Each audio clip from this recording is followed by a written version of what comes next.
psychological issues have their antecedents in our childhood, and usually this is related to poor or toxic parenting.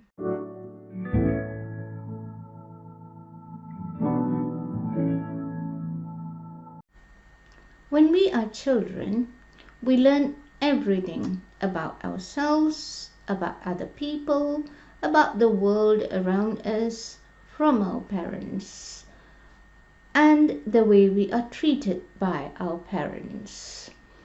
We build our self-concept, our self-esteem, and our skill sets, competencies, first from our parents, then our teachers and other adults around us. Sadly, in the name of good parenting, many parents, probably because they do not know any better, probably because the only method of parenting they know is the way they were brought up, subject as their children to very poor parenting and sometimes even toxic parenting. All of this, let's refer to them as just bad parenting.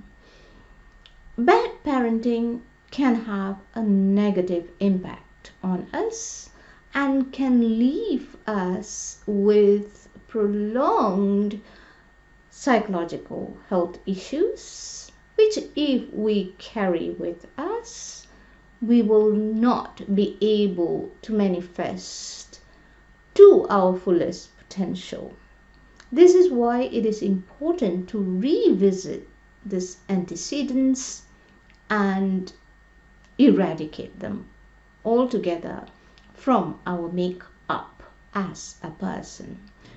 And further, another reason to cleanse ourselves from these negative effects that we have sustained as a result of bad parenting is because when we ourselves become parents, we have to do better by our children in order to empower them. That's why I feel that becoming parents is a great gift, but it is also a great responsibility.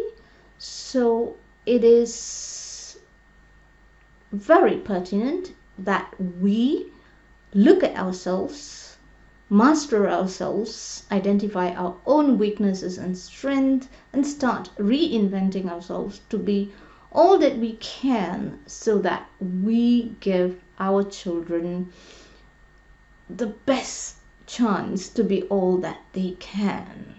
Let's not take away that opportunity from our children, right? So many poor parenting is committed, actions that can be categorized as poor parenting are committed and labeled as for your own good. When I reflect on the parenting that I received as a child, it caused me so much of pain, but it was always meted out using the term for your own good. And at one point of time in my life, I realized that it was too painful to be for my own good. And I also realized the lasting impact in the form of mental health issues that I sustained as a result of this poor parenting. And these mental health issues, one of which is the tendency to take blame for everything, created more opportunities for others to target me as a victim. And this meant that I received even more bad treatment from others. So in other words, the poor parenting I received laid the foundation for me to become that person who is vulnerable to poor treatment by other people whom I consider bad. I will just call them bad, yeah, or people with some bad qualities. And as a result, I suffered. Somewhere in my adult life, I realized that if I was to be a better mother, if my children were to stand a better chance at excelling in their life, I had to heal. One of the reasons for this is, even though when I became a parent myself, I vowed that I will do my best for my children, and those parenting techniques used on me that caused me a lot of physical and emotional pain will not be my choice of actions when I'm bringing my children up. But you see, while doing that, I did not ever clearly label these parenting techniques as negative, as bad. The reason why I stayed away from actually analyzing and labeling these parenting techniques as bad and negative, of taking a stand against it even to myself, was because somewhere inside me I felt that it would not be filial to say that my parents did something bad to me, or the actions or the parenting techniques that my parents chose to mete out to me was bad. I failed to do that. And when you fail, or rather when we fail to clearly call something bad as bad, what happens is these actions are stored away in the depth of our subconscious mind as choices that we can resort to in emergency situations, when we can't think clearly, when we are under a lot of stress, when emotions are high. Yeah? This is the problem with not addressing these issues with ourselves. We don't even have to talk about it to our parents. We don't have to burn bridges here, but we have to talk about it to ourselves and recognize that it is bad and get rid of it.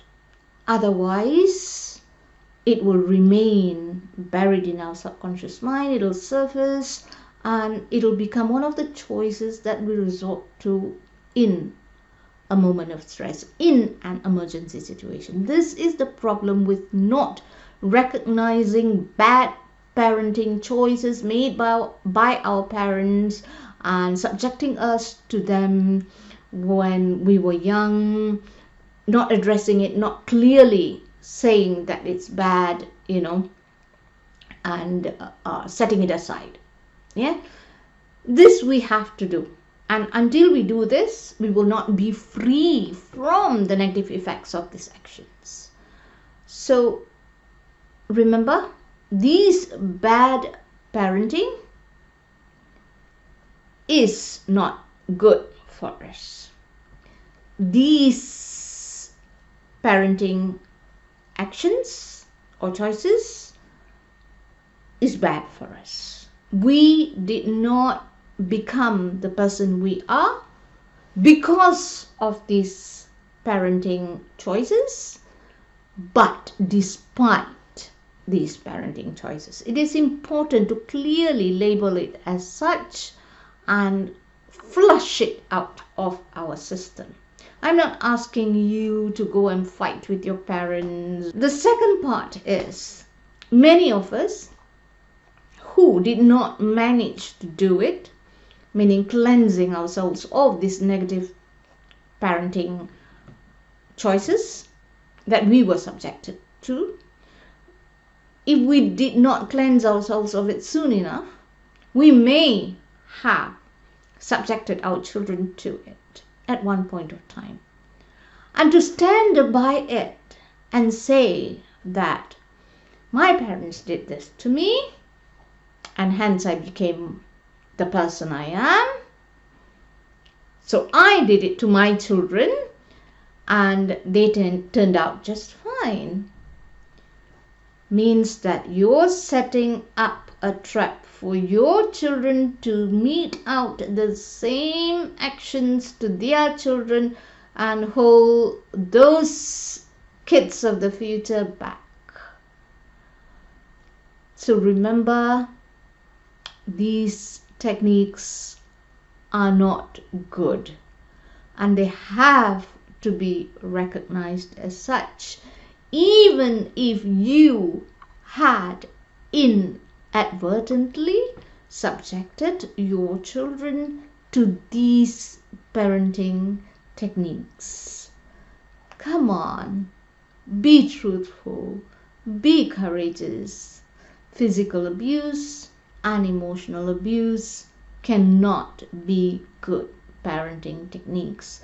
And the reason why we continue to defend it is because we don't want to look like bad children to our parents. Nobody likes to acknowledge that we were brought up in that less than perfect family, in that slightly flawed family. But the truth is, there is no perfect family.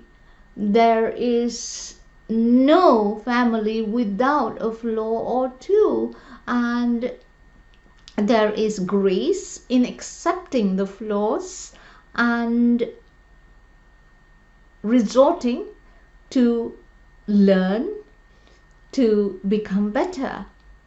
Yeah?